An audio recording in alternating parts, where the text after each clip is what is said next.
जय हिंद दोस्तों, मैं आरडी संघो स्वागत करता हूं एक बार फिर से आप सभी का आपके अपने यूट्यूब चैनल आरडी संघो में। आज की इस वीडियो में हम बात करने वाले हैं डेली करंट अफेयर्स के बारे में।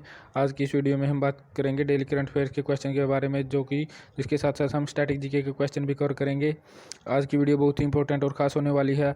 अगर अभी तक आपने हमारे यूट्यूब चैनल आरडी संघो को सब्सक्राइब नहीं किया है तो सब्सक्राइब करें, लाइक करें और शेयर करें अपने दोस्तों के साथ, ताकि आपको और आपके दोस्तों को आने वाली हर अपडेट मिलती रहे। आज के क्वेश्चन बहुत ही इंपॉर्टेंट होने वाले, जो कि सभी प्रतियोगी परीक्षाओं के लिए रहेंगे। तो शुरू करते हैं। चलिए फ्रेंड्स, डेली करंट अफेयर्स का आज का स्पेशल एपिसोड 7 में आपका स्वागत है। तो सबसे पहले फर्स्ट क्वेश्चन है, 75वें स्वतंत्रता दिवस के अवसर पर कौन सा राष्ट्रीय अभियान शुरू किया जाएगा। 75वें स्वतंत्रता दिवस पर सरकार हर घर तिरंगा राष्ट्रीय अभियान शुरू करने वाली है। ठीक है, आज अब की बार 75वां वर्षगांठ मनाई जाएगी स्वतंत्रता दिवस की, आज़ादी अमृत महोत्सव 75वीं वर्षगांठ। ठीक है, इसके तहत हर घर तिरंगा अभियान शुरू किया जाएगा। यह संस्कृति मंत्रालय द्वारा शुरू किया जाएगा। ठीक है, इसका उद्देश्य है लोगों में देशभक्ति की भावना को जागृत करना और तिरंगे के प्रति जागरूकता लाना। ठीक है, 2004 संहिता कब आई थी? सन 2002 में 2004 संहिता आई थी। ठीक है, सेकंड क्वेश्चन है, 12 जुलाई 2022 को कौन सा राज्य नई शिक्षा नीति 2022 लागू करने वाला देश का पहला राज्य बन गया है। ठीक है, नई शिक्षा नीति जो कि प्री प्राइमरी लेवल पर लागू करेगा वो रहेगा राज्य उत्तराखंड। ठीक है, न्यू एजुकेशन पॉलिसी 2020 को 1986 के बाद अभी 2020 में अपनाया गया। ठीक है, यह कौन सी समिति की सिफारिश पर बनाई गई है? कस्तूरी रंगन समिति की सिफारिश पर। ठीक है, ऑन प्री प्राइमरी लेवल पर उत्तराखंड राज्य है, जो कि प्री प्राइमरी लेवल पर पहला राज्य बन गया है। प्री प्राइमरी लेवल में आते हैं आंगनबाड़ी और बाल वाटिकाएँ। ठीक है, पॉलिसी, इसके तहत कौन सी पॉलिसी अपनाई गई है? पहले थी 10+2 का फॉर्मूला, और अब इस पॉलिसी के तहत 5+3+3+4 का फॉर्मूला अपनाया गया। ठीक है, इसके तहत मातृभाषा को बढ़ावा दिया जाएगा। ठीक है, न्यू एजुकेशन पॉलिसी को लागू करने वाला पूरे देश में पहला राज्य है कर्नाटक। ठीक है, और प्री प्राइमरी लेवल पर लागू करने वाला है उत्तराखंड। नेक्स्ट क्वेश्चन पर मूव करते हैं फ्रेंड्स। 12 जुलाई 2022 को केंद्रीय कपड़ा मंत्री पीयूष गोयल ने कहां पर राष्ट्रीय फैशन प्रौद्योगिकी संस्थान NIFT का उद्घाटन किया है?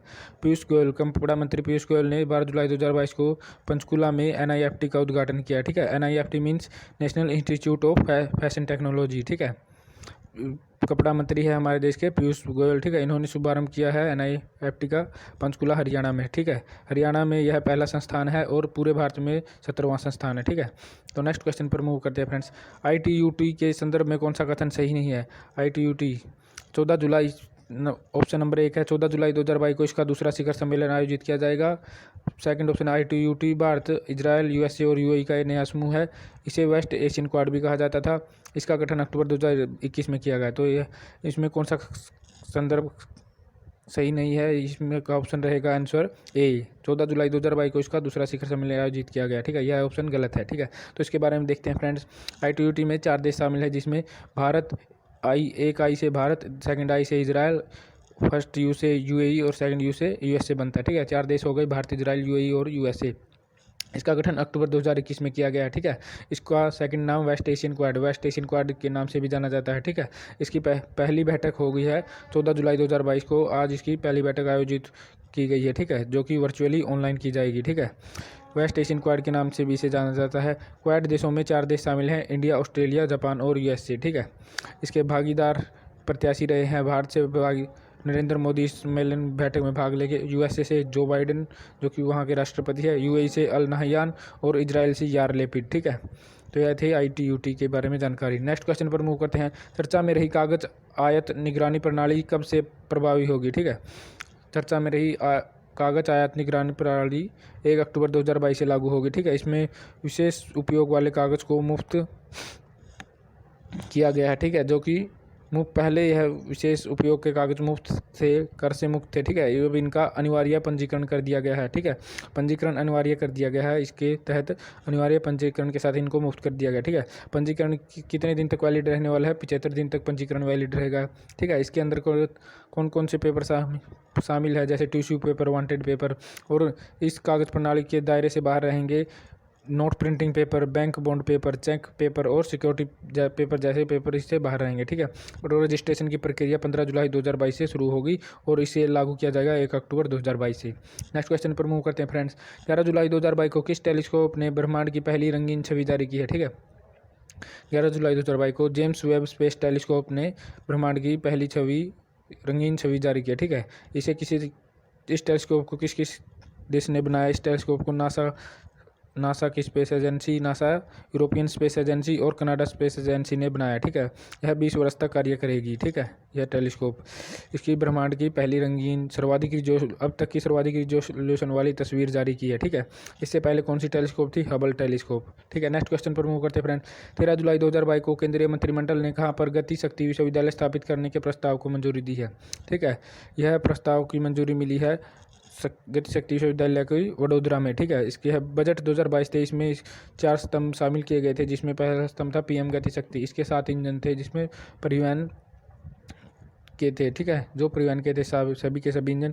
इसके तहत पीएम गति शक्ति के तहत गति शक्ति विश्वविद्यालय की स्थापना की गई है, जो कि वडोदरा गुजरात में की गई है। ठीक है, गति शक्ति विश्वविद्यालय का पहला क्या नाम था? राष्ट्रीय रेल और व्यापारिक संस्थान था, जिसका नाम बदलकर अब गति शक्ति विश्वविद्यालय कर दिया गया है और अभी से केंद्रीय यूनिवर्सिटी और डीम्ड यूनिवर्सिटी का भी दर्जा दिया जा चुका है। ठीक है, तो नेक्स्ट क्वेश्चन पर मूव करते हैं फ्रेंड्स। जून 2022 के लिए पुरुष श्रेणी में किसे ICC player of the month का अवार्ड दिया गया है? ठीक है, जून 2022 में पुरुष श्रेणी में आईसीसी प्लेयर का अवार्ड मिला है जॉनी बेयरस्टो को। ठीक है, इसका आईसीसी का हेडक्वार्टर कहाँ है? दुबई में। ठीक है, आईसीसी के हेड है ग्रेग बर्गले, जो कि न्यूजीलैंड के रहने वाले हैं। ठीक है, ICC player of the month male में मिला है जॉनी बेयरस्टो को, जो कि इंग्लैंड के रहने वाले हैं, और फीमेल कैटेगरी में मिला है मेरी जान को, जो कि साउथ अफ्रीका की प्लेयर है। ठीक है, हाल ही में कौन सा देश नाटो के तकनीकी सहयोग कार्यक्रम एमपीआई में शामिल हुआ है? ठीक है, यूक्रेन देश शामिल हुआ है नाटो के तकनीकी सहयोगी कार्यक्रम एमपीआई में। ठीक है, NATO means North Atlantic Treaty Organisation. ठीक है, इसकी स्थापना 4 अप्रैल 1949 को हुई थी। इसमें 30 देश शामिल है। ठीक है, भारत नाटो का सदस्य नहीं है। ठीक है, इसका हेडक्वार्टर ब्रसेल्स में है, जो कि बेल्जियम में है। ठीक है, ब्रसेल्स बेल्जियम की राजधानी है। तकनीकी सहयोग कार्यक्रम, ठीक है, क्या है? इसी के तहत किसी भी देश को रक्षा संबंधी विशेष ज्ञान उपलब्ध कराना। ठीक है, नाटो किसी भी देश को इस कार्यक्रम के तहत रक्षा संबंधी विशेष ज्ञान उपलब्ध कराता है। ठीक है, तो नेक्स्ट क्वेश्चन पर मूव करते हैं फ्रेंड। जुलाई 2022 में एशियाई अंडर 20 कुश्ती प्रतियोगिता में भारत ने कितने पदक जीते हैं?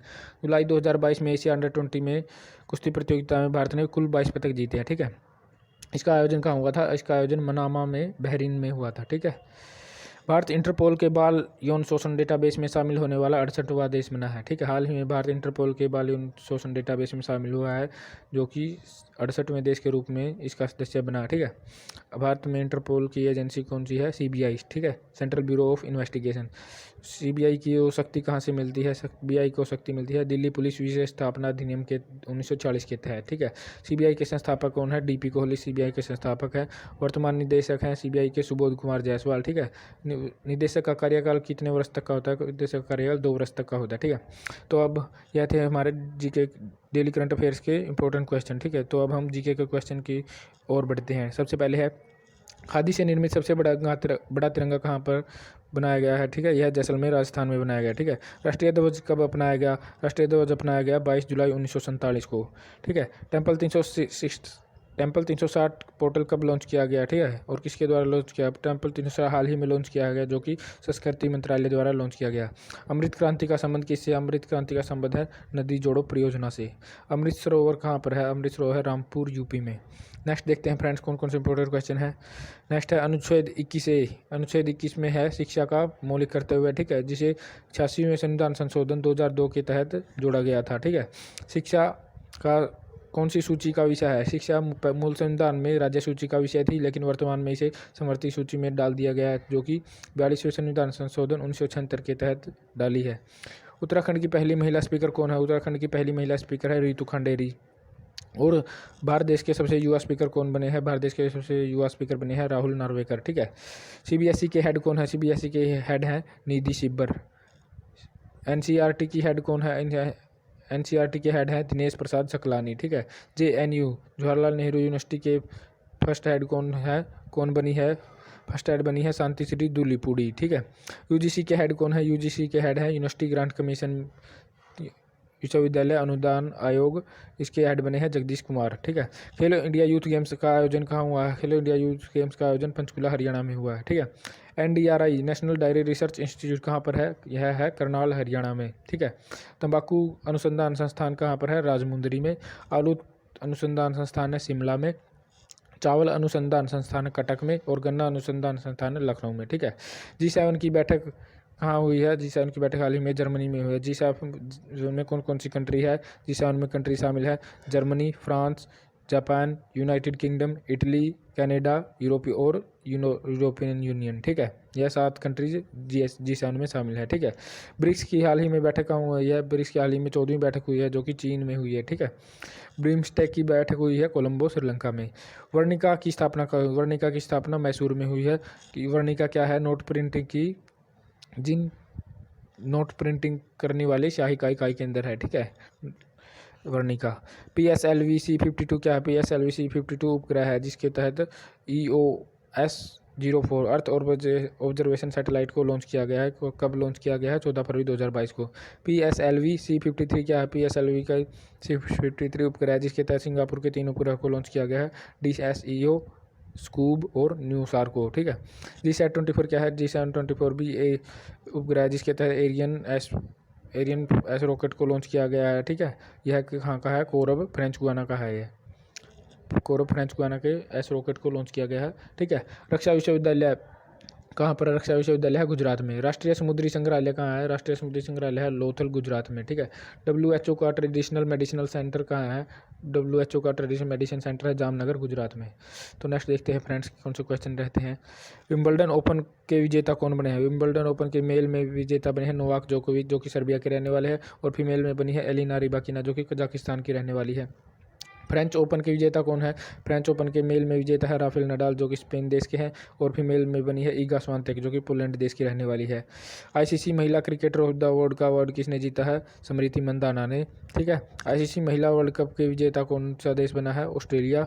IPL 2022 का विजेता कौन बना है? गुजरात टाइटंस ने IPL 2022 का खिताब जीता है, जो कि यह IPL का 15वां संस्करण था 2022 में। इसमें कुल 10 टीमों ने भाग लिया था। ठीक है, इसकी उपविजेता रही है राजस्थान रॉयल्स की टीम। गुजरात टाइटंस के कप्तान कौन थे? हार्दिक पांड्या इसके कप्तान थे।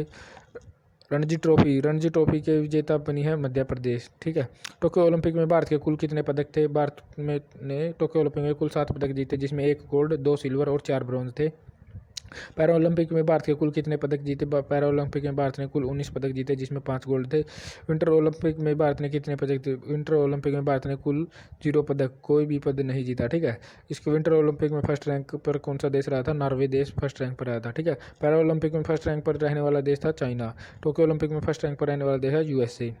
Head of NIA national investigation agency कौन है? दिनकर गुप्ता। हेड ऑफ रा means research and analysis wing के हेड हैं सामंत गोयल। ठीक है, head of IB means intelligence bureau के हेड हैं तपन कुमार डेका। ठीक है, हेड ऑफ CBI के हेड है सेंट्रल ब्यूरो ऑफ इन्वेस्टिगेशन के सुबोध कुमार जायसवाल। तो यह थे आज के इंपॉर्टेंट क्वेश्चन GK के। अगर दोस्तों आपको हमारी डेली करंट अफेयर्स के एपिसोड अच्छा लगा तो हमारे कंटेंट को लाइक करें, शेयर करें, और हमारे यूट्यूब चैनल RD संघ को सब्सक्राइब जरूर करें।